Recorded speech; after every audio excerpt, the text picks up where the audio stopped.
olete jõudnud õpetajate tuppa. Te kuulate Õpetajate toa podcasti esimest episoodi. Mina olen Kristiina Grönström Eesti Haridustöötajate Liidust.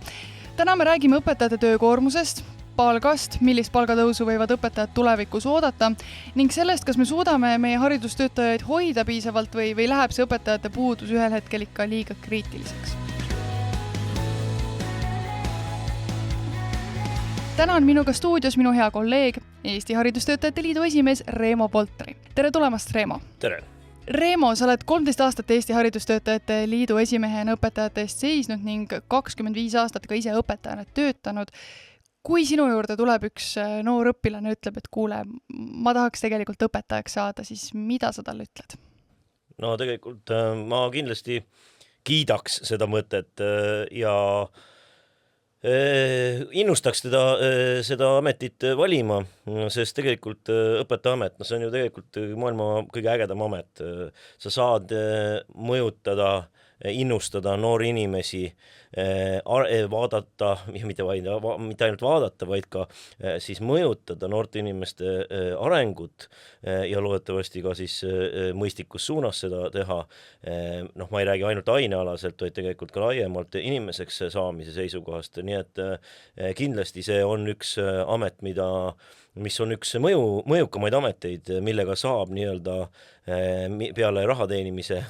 mis on ka mul loomulikult väga oluline, aga lisaks sellele ikkagi nii-öelda ühiskonda mõjutada ja loodetavasti paremuse poole, nii et kindlasti ma soovitaks seda ametit. Aga sa mainisid seda raha teenimist, et kas on mõningaid aspekte, mille osas sa hoiataksid teda, et millega tuleb arvestada, kui siis ikkagi see amet valida? Alati on ju see, et kui me mingit ametit kaalume, siis esmajärjekorras ei tohiks olla see palk, aga see ei ole ka viimane. Ehk inimene ei tohiks valida sellist ametit, mis talle üldse ei meeldi, aga makstakse hästi. Sa ei jõua väga kaua sellist ametit pidada. Sa teed ennast katki. Aga loomulikult Eesti õpetaja on ju praegu magistriharidusega spetsialist või vähemalt me eeldame, et ta seda oleks. Me oleme sellised nõuded oma õpetajatele seadnud. Ja see on meie arvates ikkagi üks garantii, et meil oleks ja jätkuvalt oleks väga hea haridus. Aga paraku tõesti praegu Eesti õpetaja ei saa nendele ootustele ja nõuetele vastavat töötasu. Me ühiskondlikult oleme nii-öelda kokku leppinud juba, ma ütleks, et 10-15 aastat tagasi, et Eesti õpetaja töötasu peaks algama riigi keskmisest palgast. Ja ma räägin siin mitte kõrgharidusega töötajate keskmisest palgast, vaid üldisest Eesti riigi keskmisest palgast. Paraku Eesti õpetajate palk sinnani praegu ei küüni ja see on väike miinus või suur miinus, aga kui me küsime sellest, et kas minna nüüd õpetajaks õppima ja hakata seda tööle pürgima, siis loomulikult ma soovitaksin, aga ja samal ajal, nagu sa ütlesid, juba 14. aasta minu juhtimisel siis ja EHL-i volikogu juhtimisel, siis me seda organisatsiooni ka töötame selle nimel, et õpetajate palk ikkagi jõuaks sellele kokkulepitud tasemele ja loodetavasti, et kui praegu mõni minu õpilane läheks õpetajaks õppima või plaaniks seda siis selleks ajaks, kui ta lõpetaks, loodetavasti oleme oma siis eesmärgi täitnud ja poliitikud oma lubaduse täitnud ja me oleme jõudnud mõistliku palgatasemeni. Loodame, aga praegu on ju tegelikult olukord selline, et väga suur osa noortest õpetajatest lahkuvad ametist ja mitte ainult noored, vaid ka õpetajad, kes on aastakümneid õpetanud. Et kas see on ikkagi see palk, on see töökoormus, on see tänapäeva noored, lapsevanemad, et mis seal nagu valesti läheb? Tegelikult sa paljuski vastasid oma küsimuses ära. Kõik see kokku siis tegelikult on see muidugi kõik kokku, aga samas ütleme, et eks meil kõigil on ju kas praegu või juba või tulevikus pere, lapsed ja seda kõike on vaja ka manageerida rahaliselt, et seega siis loomulikult palk on oluline, aga ütleme, et töölt ära ei minda ainult palga pärast. Pigem on see, et tööle võib-olla ei tulda palga pärast või siis selle palgasuuruse väiksuse pärast. Aga kui inimene on tööle tulnud, siis siin on üldiselt nagu mingi rohkem teistsuguseid põhjuseid. Ehk siis töökoormus, ehk siis on ebamõistlikult ikkagi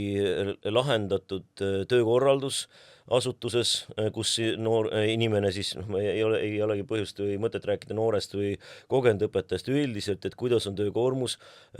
siis lahendatud, kokku lepitud. Võib-olla vanemal või kogenumal õpetajal on lihtsalt see juba harjumus, et ta on harjunud selliste kokkulepetega või siis välja kujunenud tavadega selles haridusasutuses, aga noor, kui ta tuleb või uus õpetaja tuleb, siis ta eeldab, et tema kokkulepitud tööaeg jääbki see nendesse piirisse, nagu seadus või kokkulepped nii-öelda siis eeldavad. Reaalsus on tegelikult ikkagi paljudel juhtudel kahjuks midagi muud. Ja loomulikult ka ikkagi see mitte ma ei tahaks öelda loomulikult, aga paraku ikkagi on see, et aina rohkem ka meil siis lapsevanemad tahavad siis sekkuda võib-olla siis kooli ellu, õpetaja õpetamisse, hindamisse ja nii edasi, aga kui meil on ikkagi klassi ees või ka lasteaiarühmas ikkagi spetsialist, kõrgharidusega spetsialist, siis tuleks ikkagi natuke rohkem ikkagi ka usaldada ja pigem ikkagi olla ise ka vanemana koostööle suunatud, mitte ründav, et siis ka võib-olla oleks vähem selliseid konfliktsituatsioone ja ka õpetajatel siis soovi võib-olla sellest ametist lahkuda. Aga sellest töökoormusest rääkida, et kui võtta nagu ette need täpsed tunnid, et mitte lepingu järgi, vaid tegelikult, kui palju, mitu tundi ühes nädalas õpetaja töötab? Seaduse järgi on õpetajad täistööaeg 35 tundi nädalas. Nii meie Eesti Haridustöötajate Liidu kui ka siis kas nii-öelda sõltumatuid uuringuid on siin aastate jooksul läbi viidud ja ütleme, et reaalsus on see, et kui tõesti õpetaja annab nii-öelda on kokku leppinud siis täistööajaga töö, mis siis peaks mahtuma 35 tunni sisse, siis reaalsuses tegelikult see alla 45 tunni ikkagi kuidagi välja ei tule. Kui on kokku lepitud muidugi ka suurem töökoormus, näiteks ainetundidel lisaks, kui me kooliõpetajast räägime, ainetundidel lisaks ka näiteks siis selle klassi juhatamine või sarnaste tööüles, siis loomulikult läheb ta veel suureks, aga alla 45 tunni ei ole küll ükski uuring ega ka tööaja kaardistus, mida on ka erinevates koolides tehtud, näidanud, et see nendel nädalatel, kus tunnid on, oleks see alla 45 tunni kindlasti, et ja see on ka see on kindlasti üks põhjus, ehk siis eriti jällegi, kui me tuleme sellele, kas noored püsivad meie ametis, et see on üks asi, mida me kindlasti peame tegema ka haridusasutustena, et me peame ja ka kolleegidena, eks me peame rohkem ikkagi toetama seda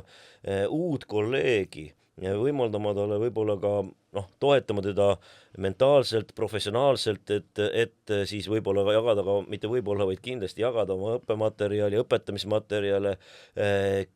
küsima ja mitte ainult formaalselt, et kuidas sul läheb ja mitte olla kade sellele, et kui mina alustasin 25 aastat tagasi, näiteks või mõni kolleeg 35-45 aastat tagasi, et kui meile ei pakutud piisavat tuge, siis kui me alustasime, et siis mitte olla kade ja mõelda, et kui mina pidin ise hakkama saama, et miks me nüüd teda hakkame poputama ja et kui hakkama ei saa, mingu minema. Paraku tänapäeval on ka nii palju teisi ameteid, mida saab valida, kus on nii-öelda töökorraldus paljudel juhtudel ikkagi mõistlikumalt siis korraldatud ja töötasu parem ja inimene sellisel juhul, kui temasse niimoodi suhtutakse, siis lähebki ära. Aga meil on vaja neid noori ja uusi spetsialiste ja see ei ole ainult selle noore spetsialisti mure, see on meie kõigi mure ja ühiskonna mure ja selle tõttu me peame ikkagi kõik koos pingutama selle nimel, et need uued inimesed tuleksid meie siis haridussüsteemi ja ka jääksid siia. Ma võtan vahepeal need nii-öelda numbrid ja näitajad kokku, et keskmine õpetaja on magistrikraadiga, ta teenib 1970 €, mis on väiksem Eesti keskmisest palgast ja ta töötab nädalas, ma saan aru, siis keskmiselt 45 tundi. Jah, ütleme, see on korrektne, et tegelikult me räägime küll mingi pärast siin õpetajate alammäärast, aga reaalsus on tegelikult see, et õpetaja saabki seda palka, kui ta töötab täiskoormusega. Ja siin statistiliselt me võime rääkida, et õpetajad siin osadel juhtudel teenivad ka rohkem, aga see tähendab siis ka kohe seda, et ta tegelikult ei tööta enam ainult täiskohaga. Et siis see 45 on juba 55. Et aga kui me räägime täiskohaga töötamist, siis täiskohaga töötades tõesti keskmiselt õpetaja siis üldiselt saab meil 1970 eurot palka ja töötab kuskil 45 tundi umbes täpselt. Aga see ei ole hea diil, ma ütleks, et kas või sa ise õpetajana aastate jooksul, et kas sind ei ole näiteks ähvardanud läbi põlemine või mõte, et on ju ka nii-öelda teisi valdkondi, kus nende teadmistega saaks oluliselt kõrgemat palka. Ja eks selles mõttes see olegi see, nagu ma alguses ütlesin, et tegelikult see on ikkagi niivõrd tore, fantastiline, äge amet, tal on loomulikult ka lisaks veel mõned muud boonused, mis kui me rahast ja töötingimustest räägime, et siis siiski, kui oled ka tükk aega töötanud õpetajana, siis on ka boonus ja nii-öelda hea asi ju see, et siiski puhkus on pikem kui teistel töötajatel. Loomulikult ka see tegelikult jällegi uuringud näitavad, et esimene pool puhkusest läheb selleks, et sellest nii-öelda töötsüklist välja tulla, kuna see töö on väga intensiivne, töö on selles mõttes siis ka ikkagi väga kurnav. Aga kuidas see välja näeb, et ka siis õpetajad, kes lähevad suvevaheajale näiteks, et siis esimesed nädal või 2 nad lihtsalt kodus lamavad? Põhjusmõtteliselt küll, et sa ei jõua veel puhkama hakata, sa tegelikult tõesti kerid seda nii-öelda seda ma ei taha öelda stressi, aga ikkagi seda tööstressi võib-olla ütleme välja, et siis jõuda puhkuse lainel, aga siiski me peame tõdema ja see on üks meie ameti siiski ka positiivseid külgi, et see puhkus on suurem kui teistel töötajatel ja selles mõttes, et eks see peab olema ikka sellist ka soovi ja tahet ja nautima seda tööd, et ma kindlasti ei teeks seda ametit, ei peaks, kui ma ikkagi iga hommiku ärkaks üles mõttega, et ja juba 7 tunni pärast tööpäev saab läbi ja ma saan koju, ja esmaspäeva hommikul, kui mõtleks, et 5 päeva pärast on juba reede õhtu ja töönädal on läbi, et sellisel juhul ma kindlasti ei töötaks selles ametis ja tegelikult Eestis enamus õpetajaid ikkagi on nii-öelda missiooniga inimesed, kes ka naudivad seda tööd ja tegelikult üks asi, me oleme rääkinud sellest, et see amet võtab inimesed palju, et tegelikult ta ju annab ka väga palju sulle tagasi. Aga jälle, kui me tuleme tagasi, just ju avaldati siin see inimarengu aruanne siis nüüd siis veebruari alguses 2026 ja siis oli just juttu sellest, et seal ka, et me ühiskonnana oleme aina rohkem ja rohkem ülesandeid pannud koolile ja õpetajale, aga ära pole nagu midagi võtnud. Ja palgatase on pigem olnud suhteliselt sarnane kogu aeg suhtes keskmise palgaga võrreldes. Tipa-tappa natukene oleme lähemale jõudnud siiski keskmisele palgale, aga mitte piisavalt, ehk siis see eesmärk, et õpetaja saaks õpetaja palk algaks riigi keskmisest, seda me pole saavutanud, nii et see tuleks kindlasti ka üle vaadata ikkagi, et kas kõik need ülesanded, mida me ootame ühiskonnana, koolilt, lasteaialt, et kas need kõik on ikkagi need ülesanded, mida peab kool ja lasteaed ja õpetajad siis täitma või on ikkagi mingid asjad, mis me oleme tegelikult üle vindi siin andnud nii-öelda ära, kas perekonna või mingite muude institutsioonide nii-öelda siis ülesandeid koolil, et see kindlasti on see üks küsimus, aga kindlasti see töökoormus ja palk ei ole praegu õiges balanssis, aga ma tahaks loota, et me ka sellel aastal me väikse sammu võrreldes eelmise 2 aastaga, kui meie töötasud langesid võrreldes riigi keskmisega, et sellel aastal me väikse sammu tegime jälle õiges suunas ja loodetavasti siis ikkagi ka järgnevatel aastatel see trend jätkub, et me jõuame selle eesmärgini. Aga just nimelt see eesmärk, et tegelikult me ju tahame, et õpetajate miinimumtöötasu oleks võrdne Eesti keskmise palgaga ja riik on seda ka lubanud, et kui me 2 aastat tagasi streigi lõpetasime, siis justkui saavutasime kokkuleppe, et 2027. aastal see nii läheb, ehk siis järgmisel aastal peaks õpetajate töötasu olema vähemalt 2300 eurot. Kas see läheb nii? meile kogu aeg ju räägitakse, et ärge olge umbusklikud, usaldage haridusasutuste juhte, usaldage koolipidajaid, kelleks meil enamus juhtudel on kohalikud omavalitsused, usaldage riiki, riigivalitsust, kes on siis mitmeid kordi oma nüüd kui praegusest valitsusest rääkida, kes siis suures osas hakkasid valitsema pärast eelmise aasta, mitte eelmiseid aasta, vaid eelmiseid Riigikogu valimisi, seal väga selgelt deklareeriti enne valimisi ja pärast valimisi, et õpetajate palk peab 27. aastaks olema siis selline, et õpetaja töötasu algab riigi keskmisest, siis meil on praegu oleme me õpetaja töötasu on 10% väiksem kui riigi keskmine palk, nii et seda lootust ei tohi kaotada. Kui lootusrikkad me oleme, kui me reaalselt räägime? No reaalselt me räägimegi sellest, et palga läbirääkimistega me alustame ilmselt aprillikuus ja siis me läheme nende nõudmistega ja arutelude läbirääkimistega laua taha, aga suure tõenäosusega me nüüd suure tõenäosusega, vaid me ei ole praegu ka rahul tegelikult ju sellega, mis on sellel aastal palga olukord meil, et me oleme ikkagi aasta enne Riigikogu valimisi oleme ikkagi -10% keskmisest, seega siis suure tõenäosusega, et see olukord läks paremaks, me siiski pöördume ka riikliku lepitaja poole, et juba valitsus leiaks palgatõusuks vahendeid siis septembrist sellel aastal. Ja kui seda kokkulepet ei saavutata, siis me ilmselt peame ka mõtlema, nagu ma ütlesin, pöördume sellisel riikliku lepitaja poole ja kui riiklik lepitaja lepitust ei leia, siis tekib meil streigi õigus, mida me siis, kui õpetajaskond otsustab, saame kasutada ka siis sügise lähenedes.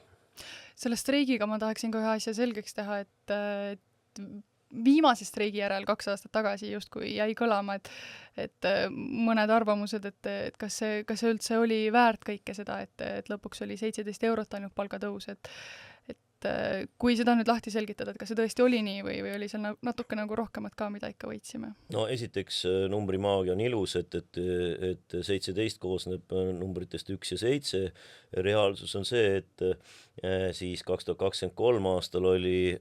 õpetajate töötasu alammäär 1749 eurot ja 2024 oli pärast streiki oli õpetajate töötasu alammäär siis 1820 eurot ja kui me teeme lihtsa lahutustehte, siis 1820 miinus 1749 ei ole mitte 17, vaid on 71, samad numbrid, aga teises järjekorras. Aga siis, ja loomulikult võib öelda, et see puhtalt ainult sellega, et nüüd see aktsioon, siis streik toimus, et ainult sellega saavutasime selle 17, aga tegelikult see on pikem protsess ja kõik need eelnevad tulemid tegelikult tulenesid sellest, et meil oli see õigus, võimalus, ja õpetajate poolt vaadates siis ka kohustus seda tööseisakut teha, et meie siis väga hea haridus ei katkeks Eestis, aga tegelikult me ei saavutanud ju ainult seda rahalist palgatõusu, vaid tegelikult sellega me saavutasime ikkagi selle, et väga jõuliselt tulid ühiskonnas arutusele üldse meie hariduses ja õpetajaskonna ja töötingimuste ja nii edasi seisvad probleemid, väljakutsed, millest ei olnud väga palju räägitud, alates töökoormusest, siis karjäärimudel ehk õpetajad Eesti oli, või nad tegelikult praegusel hetkel veel on, meil ei ole veel märts käes, Eesti on üks arenenud riikidest vähemalt üks ainukesi riike, kus õpetaja siis töötasu ei sõltu tema professionaalsust. Et kõik õpetajad saavad sama töötasu, olenemata sellest, kui siis kõrged, kas ühel on siis kõrgemad kompetentsid või mitte. Ehk ainuke võimalus Eestis õpetajal kõrgemat töötasu saada on see, et tee rohkem tööd. Ei ole vahet, millise kvaliteediga sa teed, kas sa teed paremini, halvemini, kui sa tööl oled, siis sinu palk on samasugune. Ehk siis nüüd me saavutasime ka seda, et me alustasime pärast pärast streiki siis läbirääkimisi, pikki haridusleppe läbirääkimisi, milles siis kõik kohaliku omavalitsuste esindajad olid kutsutud paraku, või õigemini hea meel on siis tõdeda, et enamus osales nendel läbirääkimistel ja täiesti sisulistel aruteludel osaleti. Paraku kahjuks võib öelda, et lõpuks siis, kui me olime pea 9 kuud läbirääkimisi pidanud ja siis minu hinnangul, kes ma seal laua taga ikkagi olin, suuresti konsensuse saavutanud enamustes küsimustes. Ka viimane kord, kui enne läbirääkimisi oli laua taga või saalis, ütleme siis minu mälu järgi üle 50 kohaliku omavalitsuse ja me pigem rääkisime seal nüanssidest ja sõnastustest, siis lõpuks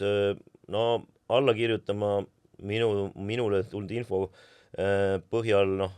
ei tulnud neist enamus siiski sellistel poliitilistel põhjustel, et mis on väga kahetsusväärne. Aga ühesõnaga me saavutasime ikkagi selle, et me alustasime päriselt streigiga, siis saavutasime selle, et me päriselt alustasime läbirääkimisi selle üle, et karjäärimudel saaks rakendatud, mis nüüdsest siis 1. märtsist 2026 rakendub. Ehk tõesti Eestis on nüüd üle 13 aasta jälle olukord, kus kõrgemaid kompetentse omav õpetaja, kui ta selle ära tõestab, et tal on kõrgemat kompetentsi, saab siis kõrgemat palka. Ja see on tegelikult ikkagi väga oluline muudatus. Teiseks me need samad siis karjäärimudeli siis üks osa on ka uute õpetajate toetamine. Ehk siis praegusel hetkel me saavutasime ju selle, et need õpetajad, kes ei vasta kvalifikatsiooni nõuetele, keda meil praegusel hetkel on ikkagi 17 000 peaaegu 4000 on need, kes ei vasta kvalifikatsiooni nõuetele. Et siis need, kes nüüd ikkagi pürgivad kvalifikatsiooni nõuetele nendest see on umbes pooled kvalifikatsiooni mittevastavatest, et nemad tegelikult siis, nendega saab sõlmida praeguse 1-aastase lepingu asemel kuni 3-aastase lepingu, et neil tõesti oleks kindlus, et neil töökoht on olemas ja nad saavad siis pühenduda rohkem siis õpetamisele ja õppimisele, et oma kvalifikatsioonile vastavusse viia. Ja lisaks siis ka tuleb tagada nendele mentor ja siis ka on neil garanteeritud õpetaja töötasu alammäär vähemalt. Ja siis ka peab võimaldama neile siis nende õpetaja töö ajast osa siis selleks, et ta saaks tõesti nii-öelda töö endaga, ehk siis just õpingud kvalifikatsioonile vastamusse viimine, et meil ei suureneks kvalifikatsioonile mittevastavate õpetajate arv, vaid ikkagi see hakkaks ikkagi vähenema ja see on kindlasti väga oluline. Nii et kindlasti me ei saavutanud ainult 17 eurot, vaid me saavutasime näiteks 71 eurot, teiseks karjäärimudeli läbirääkimiste tulemusena karjäärimudeli rakendamine, mis küll on viibinud, aga see on eelkõige siis seaduse muudatuste siis pikk vinn on sellel olnud ja siis tegelikult ikkagi üldsuses laiem arutelu nendel teemadel, õpetaja ja hariduse teemadel ja noorte õpetajate või uute õpetajate toetamine, nii et tegelikult see mõju on palju suurem olnud ja tegelikult, mis sa salata, aga see, et me nüüd siis seda tegime, on andnud ka meile sellise realistliku jõuõla, et kui me nüüd oleme ka 25. aasta läbirääkimisi pidasime, siis enam ei peetud ilmselt ka seda juttu, et kui me ütleme, et aga kui me ei saa mingitki mõistlikku lahendust, et siis õpetajaskond võib hakata streikima, siis ei peetud seda ilmselt ka enam hüpoteetiliseks või ainult hüpoteetiliseks. Sest meil on Eestis muidu olnud ikka see, et 10+ aastat on 2 streigi vahe ja siis mälu inimestel ja otsustajatel ka teeb vingerpussi ja arvataksegi, et see jutt, et õpetajad võivad streikima hakata, on selline hüpoteetiline, siis nüüd, kuna see oli ikkagi läbi aegade kõige suurem ja kõige pikem õpetajate streik, siis ka see on kindlasti üks see järgmiste läbirääkimiste, mis nüüd eelmisel aastal toimusid ja mis ka sellel aastal toimuvad, nii-öelda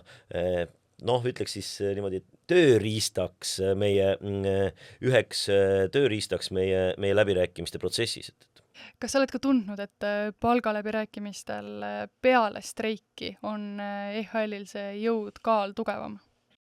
Kas just, ega seda selles mõttes on väga raske ju laua taga, kui läbirääkimised käivad, seda laua taga nii-öelda hinnata, aga samas on ju see, et kui me ikkagi vaatame, kuidas on see siis palga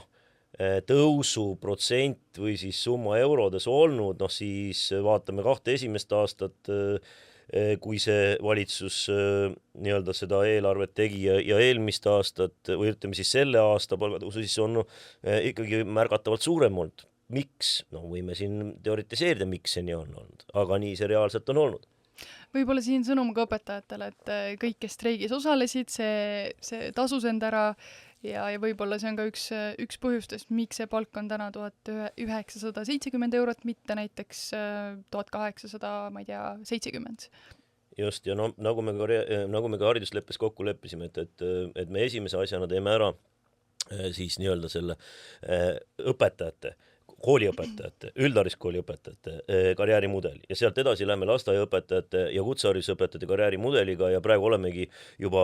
aktiivselt oleme nii-öelda koostöös HTM-iga tegelemas siis kutsehariduse karjäärimudeliga ja juba eelmine aasta me kutsusime lasteaia pidajaid, lasteaiaõpetajate või üldisemalt lasteaedade kollektiivlepingu läbirääkimistele, mis ei saanud küll väga head hoogu sisse, aga me kindlasti jätkame sellega sellel aastal ja võtame siis ka nüüd kindlasti teemaks ka siis selle lasteaedade karjäärimudeli, mida ka kindlasti lasteaedades oodatakse ja samamoodi tegelikult see, et meie haridus on nii hea, nagu ta on, ehk maailma tipus nendel andmetel, mida me saame võrrelda, siis selle üks väga oluline aspekt ongi see, et meil on väga hea alusharidus ehk lasteaiaharidus. Meil on seal ka nõutav ju kõrgharidusega spetsialistid ja mida paljudes riikides ei ole ja tegelikult see on ka üks alus, nii et me kindlasti ka jätkame nende teemadega, nii et kindlasti ei too meile mitte keegi paremaid töötingimusi kandikul kätte, et valitsus on lubanud meile midagi enne valimisi ja pärast valimisi ja nüüd, et ta tuleks ja tooks meile, et no õpetajad, et nüüd on siin teie palgatõus ja väiksem töökoormus ja karjäärimudel, ei, see ei tule. Me peame ise olema ikkagi enda eest väljas ja enda eest väljas me peame olema sellepärast, et kaitsta ja tugevdada Eesti hariduse tulevikku. Selle käigus, et eesmärk ei ole mitte ainult see, et Eesti õpetaja oleks rahul, õnnelik ja motiveeritud. See ei ole eesmärk, see on vahend. Motiveeritud, õnnelik, rahul õpetaja on vahend selleks, et meie noored saaksid jätkuvalt head ja väga head haridust. Ja see peab olema nii Eesti õpetajate, kogu ühiskonna ja valitsuse eesmärk. Kui rääkida Eesti Haridustöötajate Liidust, siis enamus õpetajaid teavadki meid just läbi nende palgaläbirääkimiste, streikide, kõige selle, aga praegu on umbes 25% Eesti õpetajatest meie liikmed. Et mis on nagu erinevus õpetajal, kes on EHL-i liige ja kes ei ole? No tegelikult see ongi selline seda võib väga mitmeti läheneda sellele filosoofiliselt, vähemalt vähem filosoofiliselt, aga hästi tegelikult praktiliselt on see, et Eesti õpetaja, nagu ma ütlesin, need hüved, no isegi ma ei ütleks hüved, vaid töötingimused, mida me oleme saavutanud viimase kas lähema või kas nii-öelda siis lähiminevikus või natuke pikemas minevikus on ikkagi eelkõige tänu siis sellele, nendele läbirääkimistele, ka streikidele. Tõesti, Eesti õpetajate eripära on see, et Eesti õpetajad küll streigivad ka siis, kui nad ei ole ametiühingus ehk Eesti Haridustöötajate Liidus, aga siis tegelikult see, et see streik saaks üldse toimuda. Sellele eelnevad läbirääkimised, see tuleb kõik korraldada, see streik vastavalt seadust ja nii edasi ja seda teeb Eesti Haridustöötajate Liit. Nii et aga siis mille poolest erineb see, kes siis kuulub EHL-i või mitte. No esiteks tal on kindel tugi, see enda töötingimuste läbirääkimisteks oma haridusasutustes. Mõistlik on seda loomulikult teha kollektiivselt, ideaalis siis kollektiivleping sõlmida või siis vähemalt kollektiivselt läbi rääkida. Ja selleks siis on alati kollektiivselt seda parem teha. Teiseks siis on võimalik paremaid töötingimusi saada siis kohaliku omavalitsuse tasandil, kui me paneme ühe kohaliku omavalitsuse tasandi, siis õpetajad, ametiühingud, liikmed siis küljed kokku, seljad kokku. Aga kui õpetaja ta ei taha nende asjadega tegeleda, ta tahab lihtsalt Ehk siis, õpetada. et ta ei taha kõrgemat palka. Ta tahab mõelda, et kas ma võiksin olla EHL-i liige või mitte, et mis see mulle nagu kasu toob, et ma tahan rahulikult oma tööd teha, aga kas ma võiksin ka olla liige või ja võiksid kõik Eesti õpetajad sarnaselt, ütleme, erinevus ongi siin nagu Põhjamaades, kus on õpetajad üldiselt oma palga ja töötingimuste rahul, on 95% õpetajatest oma ametiühingus. Ja ongi just selleks, et nad saavad aru, et läbi selle ainult tegelikult tulevad need paremad töötingimused. Et sa oled ametiühingu liige, ei eeldagi sult tegelikult rohkemat, kui panustada sellesse ühisrindesse, ehk ka see, et ka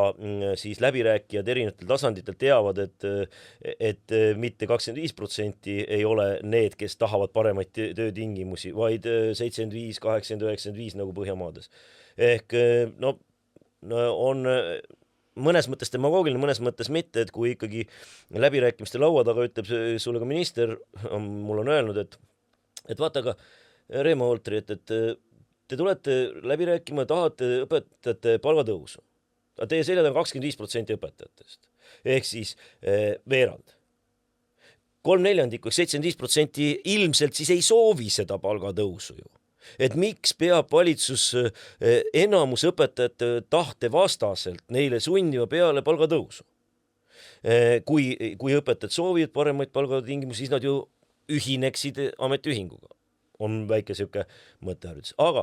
mille poolest erineb? No erineb ju esiteks, nagu ma ütlesin, see, et sa saad kõigis nendes tasemetel, et sa ei peagi ise midagi tegema, vaid küsimus on selles, et kui sa oled ametiühingu liige, siis sul on võimalus saada siis tuge, juriidilist nõu, kui sul vaja on, kas töölepingu ümbertegemisel, lõpetamisel, alustamisel, mida iganes, siis selleks on meie EHL-il jurist, kus siis kõik liikmed saavad liikmemaksu sees nii-öelda siis tuge.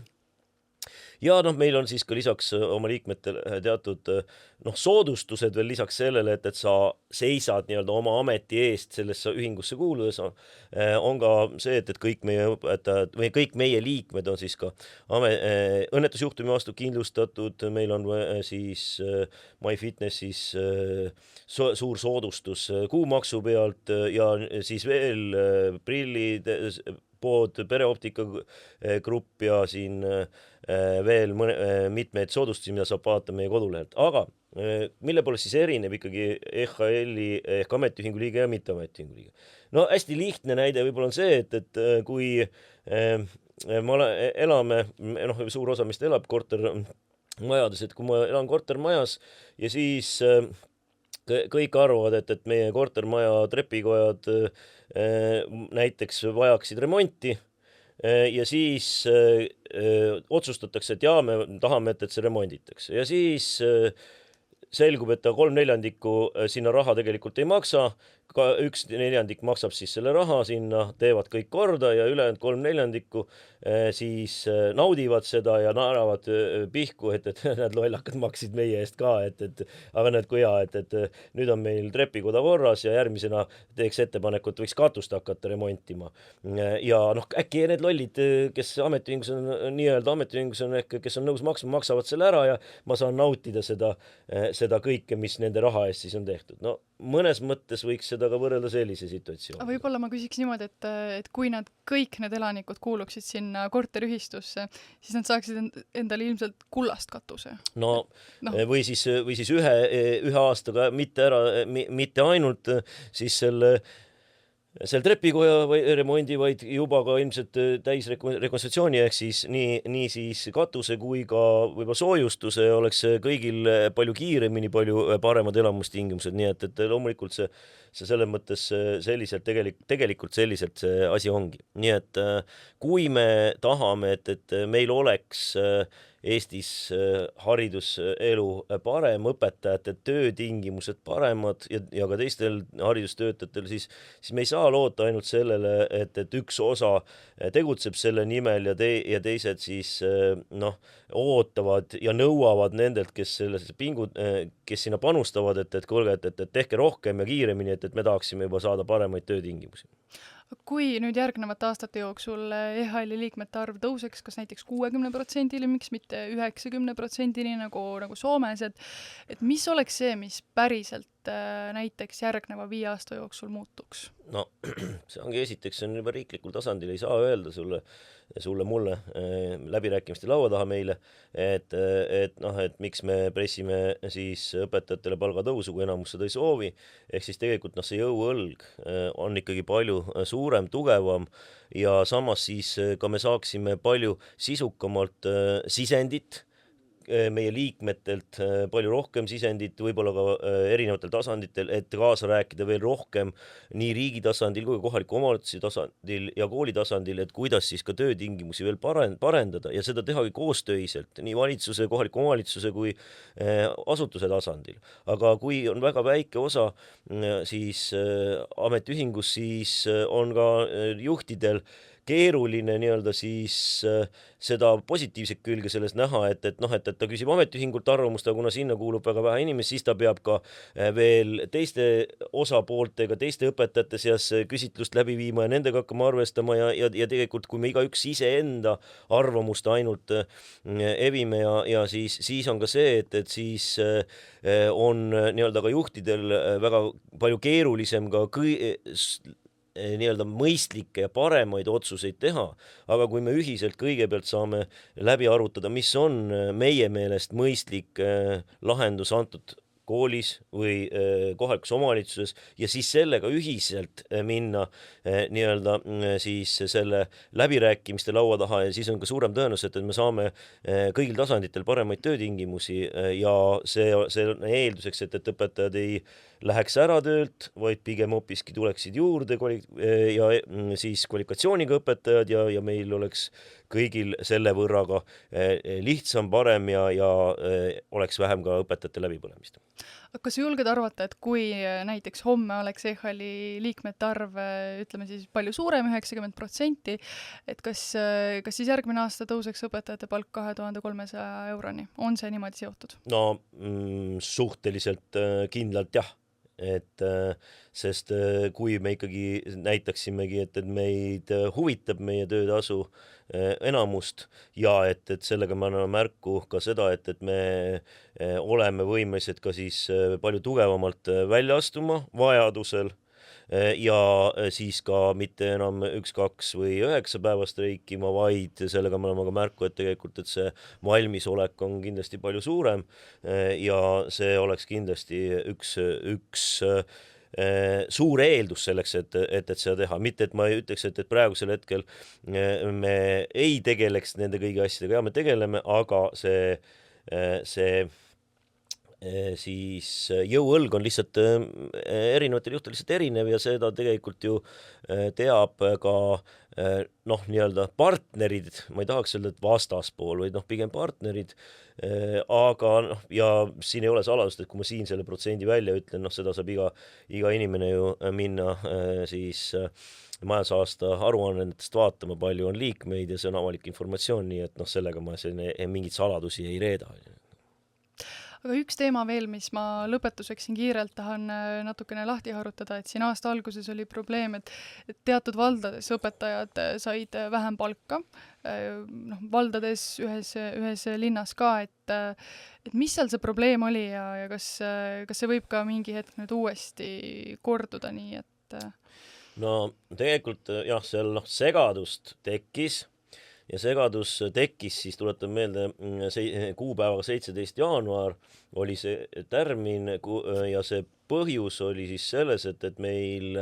erinevat eelmistest aastatest oli praegu olukord see, et ka põhikooli gümnaasiumi seadus ja just õpetajaid ja nende kvalifikatsiooninõudeid siis puudutavad punktid muudeti ja siis need kahjuks need ei jõudnud alates 1. jaanuarist, vaid nende rakendumise tähtajaks saigi 17. siis jaanuar ja sellest lähtuvalt ei saanud siis ka Vabariigi Valitsus teha määrust, et alammäär peab hakkama kehtima 1. jaanuarist, aga raha, et kõrgemat palgamäära maksta, anti kogu aastaks. ja seega siis mingi pärast, ma tahaks loota, et mitte pahatahtlikkusest, kuigi vaadates praegu veel mõnede valdade ja linna siis arvamusavaldusi, siis tundub, et tegemist on siiski sooviga oma õpetajaid kiusata. Aga enamikel juhtudel ilmselt oli see siiski selline teadmatus, uus olukord, kus siis võeti täht-tähelt seda siis määrust ja oligi siis see, et selles määrusest lähtuvalt siis kehtestati kõrgem töötasu alammäär ehk 1970 alles 17. jaanuarist. Kui see info meieni jõudis, me pöördusime kõigepealt valitsuse ja linnade valdaliidu poole palvega siis seda olukorda selgitada ja kinnitada üle, et tõesti see kõrgema